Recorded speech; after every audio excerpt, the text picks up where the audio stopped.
Còn đây là cô gái Khmer xinh đẹp đến từ ngôi chùa Cốt La, xã Thanh Sơn, huyện Trà Cú, tỉnh Trà Vinh, nay thuộc xã Thanh Sơn, tỉnh Vĩnh Long.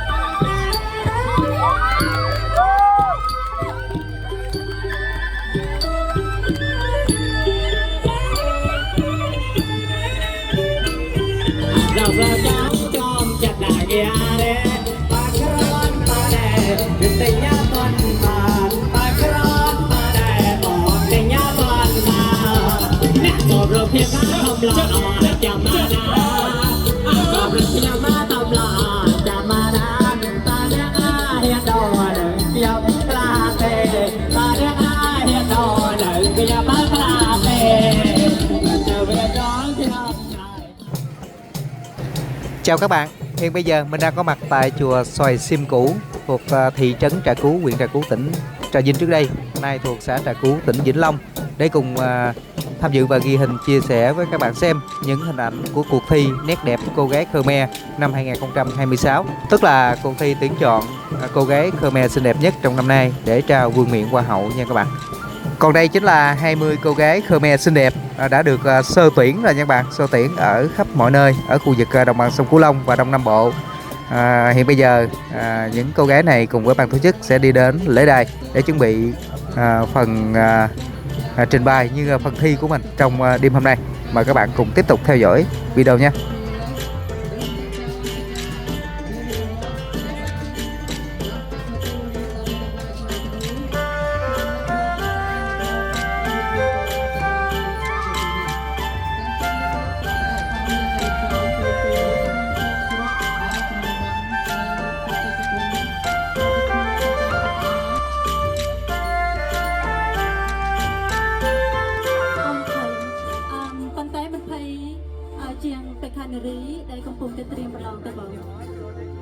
Sông tổ tình cái chân thằng lai dương, cướp chặt tự tư, áo bò sa tổ phát đại áo khlang khlang phong bát, đâm bay tổ sna nơ ca, pro long sông rau nơ ri khmer, yang mà phơi rùp trốn vẹn đàn đào, đại tròn sông hỏi khlang khlang phong bát, hay sông mà bay khát nơ ri, miệt trong bóng buồn kề.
đẹp xuất sắc luôn các bạn.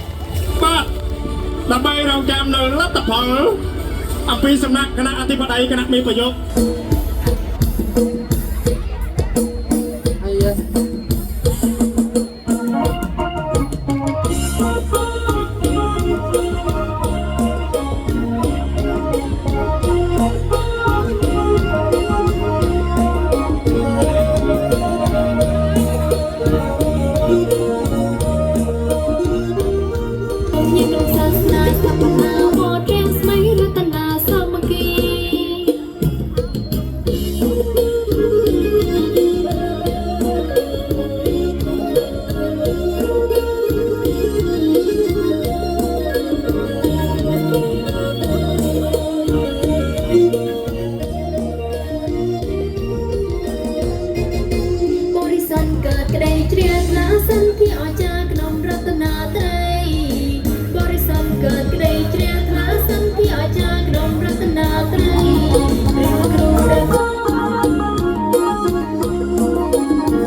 បាទសូមអបអរសាទរខ្លាំងៗមួយបាទហើយសូមសិល្បករសូមនៅបងប្អូននារីគឺនៅលើបងប្អូនទៀតបាទហើយសូមយើង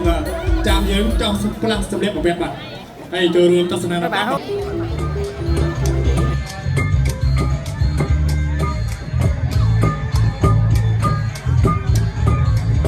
្លាស់សម្លៀកបំពាក់ថ្មីដូចជាកេនារីផាន់សុភា Anh ơi, Trà Vinh coi em đang vô mùa lễ hội kìa. Lần này anh về á, em sẽ dẫn anh đi ăn thiệt nhiều đặc sản luôn. Thiệt không nghe, nghe nói thôi á là thấy hấp dẫn rồi đó. Nhưng mà không biết có ngon như là... Là gì? Là em... không phải, như là em giới thiệu vậy đó. Thì đi rồi biết. Anh đến đây miền Tây, ghé qua nơi này thăm chốn thần tiên. Nơi đất lành bình yên, mỹ miều gọi tên duyên dáng Trà Vinh. Quê em đồng ruộng sai quang bông, nghiêng nghiêng hàng dừa bên dòng sông. Câu dân ca nghe mát lòng chan chứa yêu thương. Trong sắc hương trời mây, món ngon quê nhà đón khách miền xa. Bún nước lèo cô ba, mắm nồng tình quê dân dân nào phai. Nghe bao lời đồn gian gần xa, bánh tét miệt trà cuốn lưng danh. Trong gian nan cây nếp chờ ngày mùa đông bao. Anh trở về miệt vườn quê em, quên tháng ngày buồn phiền âu lo. Bánh canh bên có dừng chân, rồi mai mời anh ghé thử bún suông Trà Vinh ấm lòng. hương nồng tha thiết tình quê, mơ đời no ấm ngày mai. Theo gió chiều về miền phù sa, qua trái ngọt cầu kè quê hương chưa nổi danh vừa sắp nơi này. Qua quê tình em nhắn gửi, đã thương dù xa cũng gần. Bao lời son sắc chờ nhau, xây đời mơ ước ngày sau. Em ơi,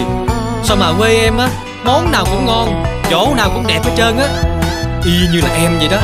Chắc là kỳ này á anh ở đây luôn quá. Thiệt không đó nghe, qua ải của tí em chưa mà đòi luôn. Mà nhiêu thôi á chưa có hết đâu, tí em còn cho anh á vừa uống rượu vừa nghe tài tử, bảo đảm anh sẽ ngất ngay khỏi về thiệt luôn. Bến quê thơ mộng mơ màng dưới trăng, Tiếng ai đau cung đàn khoan nhạc, buông lời ca ai hát sao câu. đắm say trong men tình sâu đậm, ta về đây vui thú tiêu dao. Nhấp ly sinh thành trong chiều gió mưa, chén lay rai gỏi xài khô sặc, ăn cùng tôm khô xứ Vinh Kim, cái dấu đơn sơ nhưng tình sâu nặng. ôi hồn quê ngây ngất ngày ngon quá đi. Bao món ngon trà vinh chứa chan nghĩa tình trong tâm lòng quê. Hương cơm dẹp mùa trăng, giá nhịp chạy đôi sẽ kết tình duyên. Câu ước hẹn trà vinh ăn mang, nghe sao ngọt mật hoa dưa thơm. Quê hương ơi xin gửi trọn lời tình yêu thương. Câu ước hẹn trà vinh ăn mang, nghe sao ngọt mật hoa dưa thơm. Quê hương ơi xin gửi trọn lời tình yêu thương.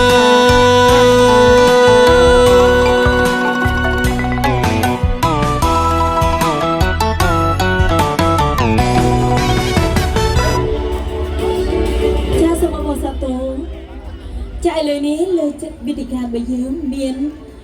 ดอกเป็ดคาเนรีบานเชียนโจยเรื่องบรรทอ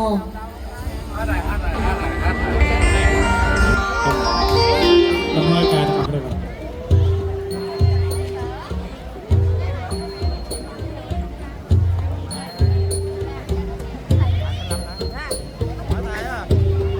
ไอ้สมกระบันจิงภาวะกัญญารองเกลียวเตี้ยม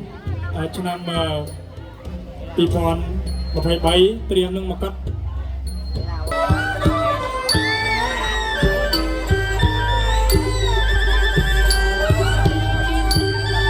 លោកគឺ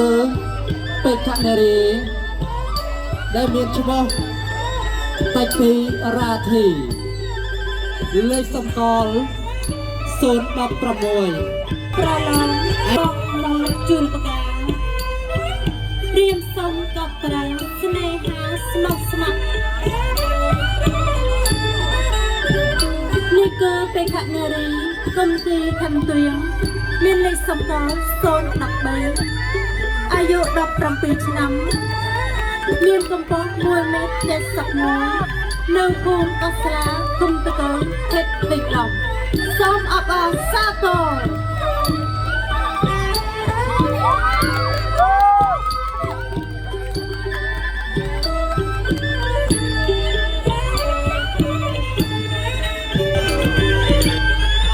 លោះលាស្រឡះพอច្បាស់ជាបច្ច័យជាទីបតីនៃចន្ទទាំងឡាយ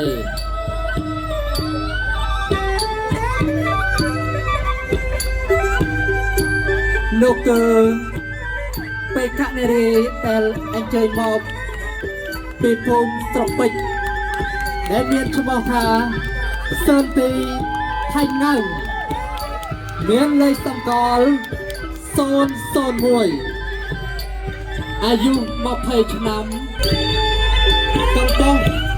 ពេលឃើញអូនម្ដងចិត្តបងបងស្នេហ៍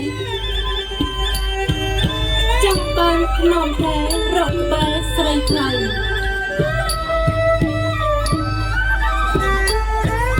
នេះគឺជាបេក្ខនារីតាត់ទីសុំថៅមានលេខសម្គាល់004មានអាយុ21ឆ្នាំមានកម្ពស់1.72 ម៉ែត្រមកអំពីអនុសង្កាត់10សង្កល់004មានអាយុ26ឆ្នាំកម្ពស់1.72 ម៉ែត្រមកអំពីអនុសង្កាត់17សង្កាត់ត្រវិញខេត្តវិញឡូវសូមអបអរសាទរញញឹមមានន័យប្រពៃថ្លៃថ្លាញញឹមស្រស់ស្អាតសង្វាតចរិយាញញឹមថ្លៃថ្លាសង្ហាពេកកោនោះគឺបេក្ខនារីលំទៃសានមានលេខសម្គាល់046មានអាយុ27ឆ្នាំកម្ពស់1.60 ម៉ែត្រអរូបល្អរៀងលោទាំងសំផស្ស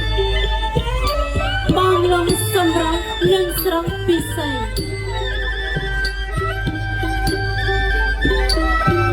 នេះគឺជាបេក្ខនារីលំភៃសារីម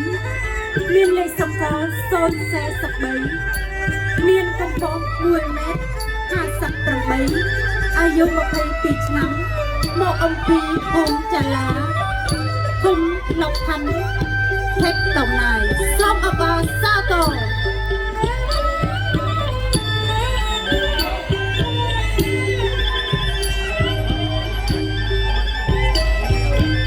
អូននៅស្រុកកាជួយប្រាប់បងផងណាស្រស់ជីវ៉ាលេខសម្គាល់ចាធ្លាក់ឈ្មោះស្រីថ្លៃ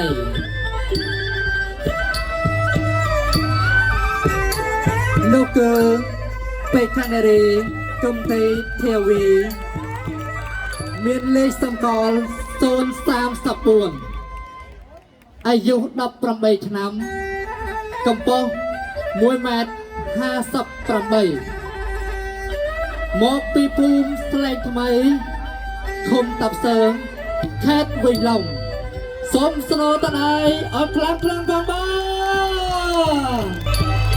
សម្រាប់អអេមុខមានមុនស្នេហ៍សូមជាស្រីខ្មែរអ្នកភើវប្បធម៌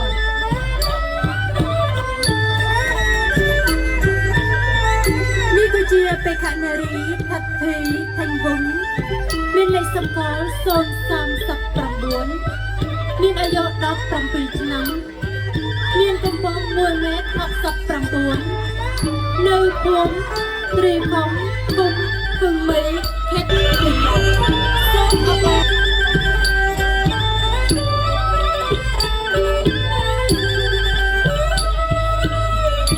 ធម្មរាសាសងក្រេបលំអងបកាជាទីប្រាថ្នានៃជនទាំងឡាយមានរស់ក្រអូបក្លំជាប់នឹងកាយលេខសម្គាល់ថ្លៃបងជួយចាំផងនោះគឺពេកខានារីថៃទេងកវ៉ែមានលេខសម្គាល់045អាយុ19ឆ្នាំកម្ពស់1 ម៉ែត្រ65មកពីអនុសង្កាត់ទី17សង្កាត់ត្រវិញខេត្តវិញឡុងសូមស្នូតដៃបងប្អូន ដោយបង្អស់រូបនឹងសម្រាប់ល្អស្រស់ប្រពៃចរិយាមាយាទគួរឲ្យពេតៃលេខសម្គាល់ស្រី048នេះជាបេក្ខនារីទីមិនទួយមានលេខសម្គាល់048មានអាយុ29ឆ្នាំមានកម្ពស់1 ម៉ែត្រ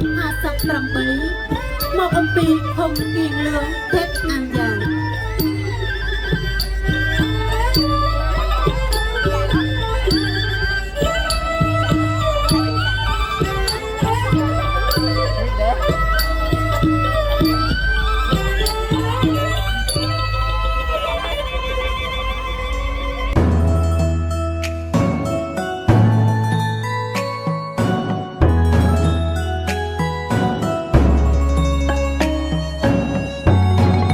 អ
ស្នូតឡាខ្លាំងខ្លាំងផងបាទ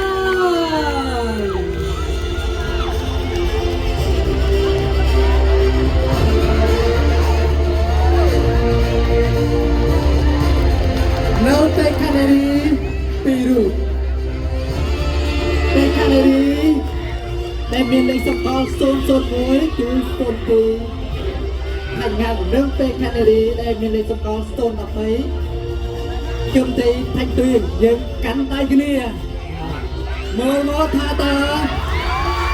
ពេលខាងនេះរូបណាដែលទទួលនៅជាពីលេខ1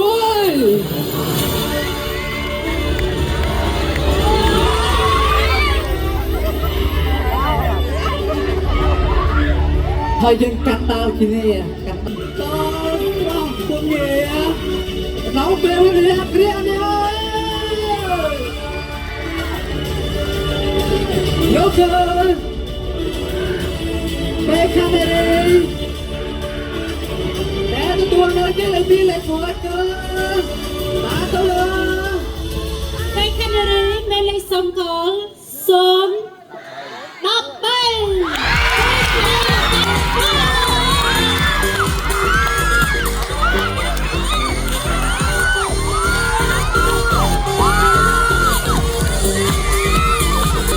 ដល់ឡើងមក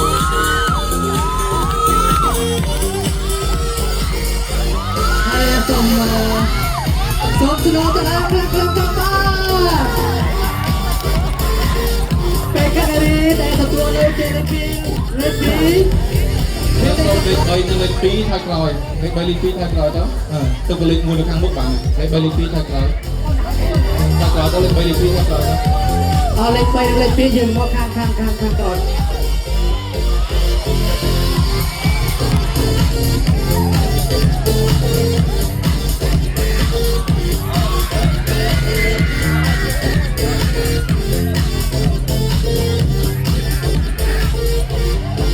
ចាយោពេលខាងនេះសូមវ៉ាងបាយដែលទទួលនៅជាលេខ2លេខ1ប្រឡងសម្រាប់នារីខ្មែរឆ្នាំ2024នឹងពាក់មកកាត់ជូនដល់ពេលខាងនេះដែលទទួលនៅជាលេខ2លេខ1ឆ្នាំ2025គឺពេលខាងនេះគឺទីថាច់ទៀងអើយសូមអបអរសាទរហើយនឹងសូម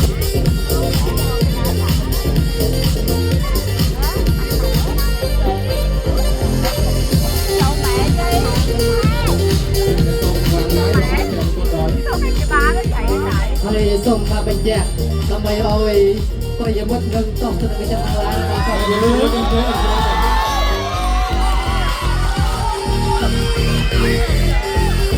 ហើយសូមអញ្ជើញបងមនី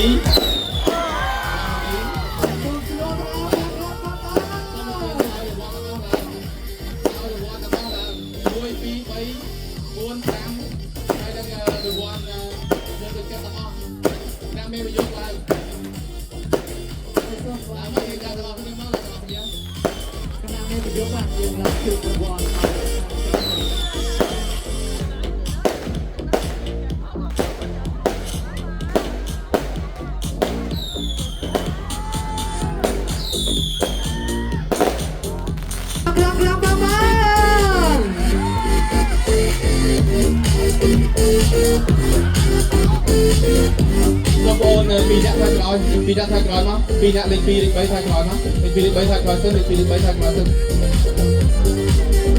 ដើរថាក្រោយទៅ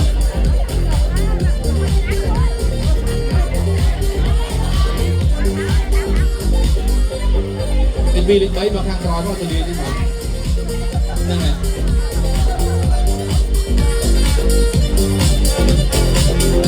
លេខ2មកក្រោយលេខ2លេខ2មកក្រោយលេខ2លោកមនីណា